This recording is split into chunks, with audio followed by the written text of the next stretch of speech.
بسم اللہ الرحمن الرحیم۔ رسول اللہ صلی اللہ علیہ وسلم ایک شخص کے پاس تشریف لے گئے اور حال پوچھا۔ کہنے لگے، اللہ سے بھی امید ہے اور اپنے گناہوں کا خوف بھی۔ آپ صلی اللہ علیہ وسلم نے فرمایا، جس کے دل میں یہ دونوں جمع ہو جائیں، اللہ ضرور اس کی امید پوری کر دیتا ہے اور اسے خوف سے بھی بچا لیتا ہے۔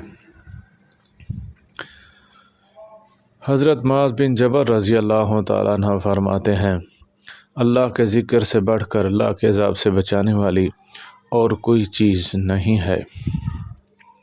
رسول اللہ صلی اللہ علیہ وسلم نے فرمایا، سیدھی راہ پر قائم رہو اور تم کما حقہ پر قائم نہیں رہ سکو گے، اور جان لو تمہاری بہترین عمل نماز ہے اور وضو کی حفاظت مومن ہی کرتا ہے۔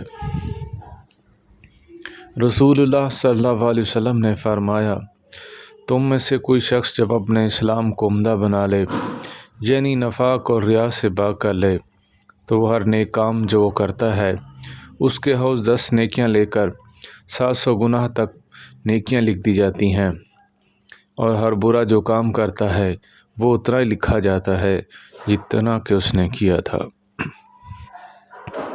رسول اللہ صلی اللہ علیہ وسلم نے فرمایا، جس نے اللہ کی راہ میں جہاد کرنے والے مجاہد فی سبیل اللہ کا سامان سفر تیار کیا، حقیقت میں اس نے جہاد کیا، اور جس نے غازی کے اہل و عیال اس کی جانشینی کی، یعنی کہ اس کے اہل و عیال کی خبر گیری کی، حقیقت نے اس نے بھی جہاد کیا۔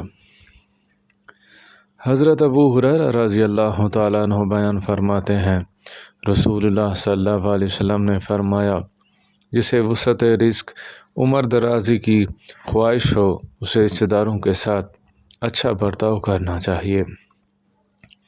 نبی کریم صلی اللہ علیہ وسلم نے فرمایا، اللہ تعالیٰ سے قبولیت کے یقین کے ساتھ دعا کرو، جان لو کہ اللہ لاپرواہ اور غافل دل کی دعا قبول نہیں فرماتا ہے۔ اللہ تعالیٰ ہم سب کو عمل کرنے کی توفیق عطا فرمائے۔